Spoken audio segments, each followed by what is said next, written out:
Alright, Assalamualaikum warahmatullahi wabarakatuh. And this is my group. Is a group 6. It's about reception theory. Okay, before I start my presentation, I want to introduce our members. First is me, Afif Hibatullah, and the second is Riesma Muslikha, and then Muhammad Fajar Setiadi, and then Iqbal, Jody, Hernanto, and then Helmy, Ahmad, and the last one is Cesar Muhammad Firdaus. Okay, first I want to tell about the definition of reception theory. Reception theory is a theory that emphasizes the role of the reader or audience in receiving the message, not the role of the sender of the message.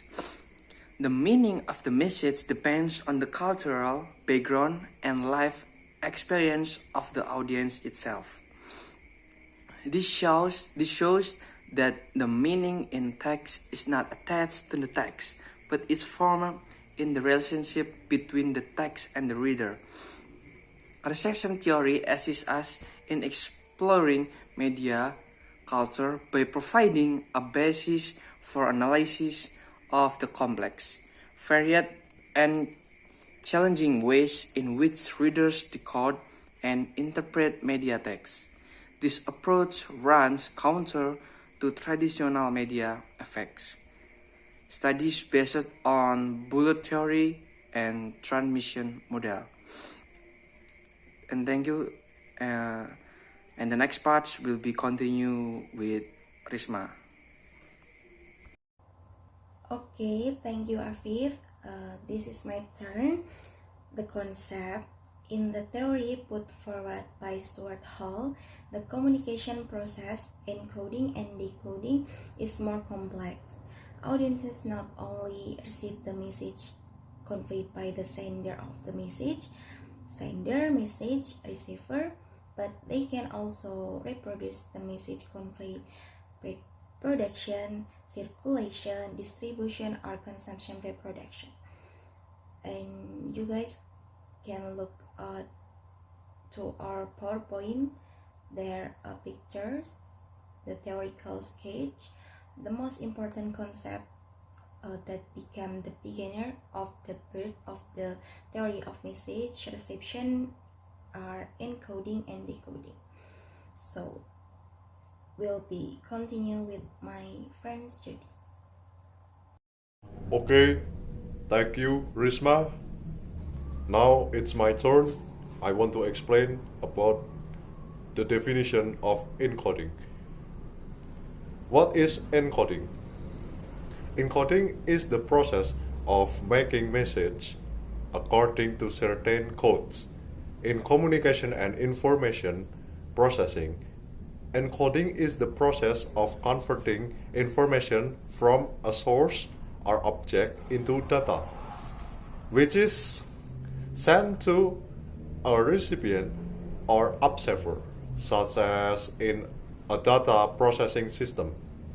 The main purpose of encoding is to make data safe and adequate for consumption by different users using different systems.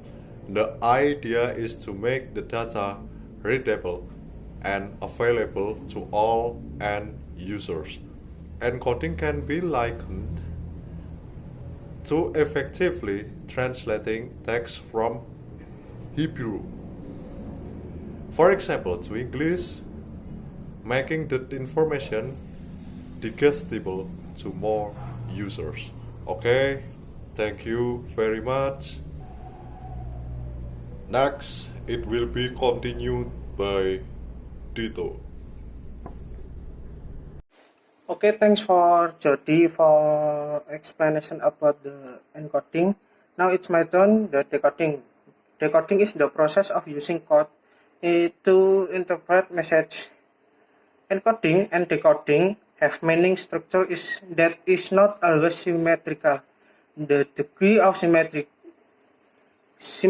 or asymmetrical communication exchange depends on the equality of the relationship formed between the sender of the message and the recipient of the message. Code, coder or generator, and coder receiver. For a simple definition, decoding is the process of unlocking the content of a code file that has been sent. Media files such as movie, music are usually encoded so they don't take up much bandwidth during transmission. I think it's enough for me. And next for Fajar. Now it's your turn. Okay, thank you Dito for your explanation about the decoding. And now it's my turn to explain the development. Stuart Hall, 1980, and David Marley, 1992, both used encoding and decoding communication models in their research. However, Marley is more interested in how social groups, labor unions, youth, and people of color more compared to individuals in interpreting what they see. Ethnographics research developed by Dorothy Hobson and Charlotte Branson, who has studied women as audience of soap operas. A number of studies have also explored the way women read popular texts, magazine, melodramas, and love novels, so as to make the text meaningful of them. Fix also developed the idea that audience could reject the text that was presented to them. This is because audience have power over the text they consume. From these studies, the study of audience show how they interpret the text from their respective perspective. And now it's your turn, Cesar. Okay, thank you Fajar, and now it's my turn. That is the types of reception.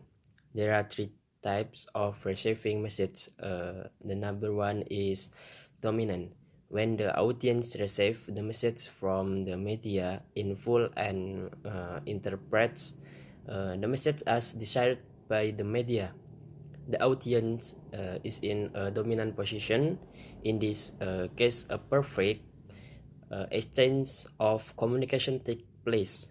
And then number two, negotiation. The audience understands what the media is showing, but not all are interpreted the same way. Acceptance in this type contains two things, namely adaptive and operational elements. This indicates that the message is negotiated. The number three is alternative or opposition. When the audience completely rejects the message conveyed by the media, the audience is in an opposition position. They reject the message because it is not in accordance with their knowledge or values. Thank you for your nice attention. Wassalamualaikum warahmatullahi wabarakatuh.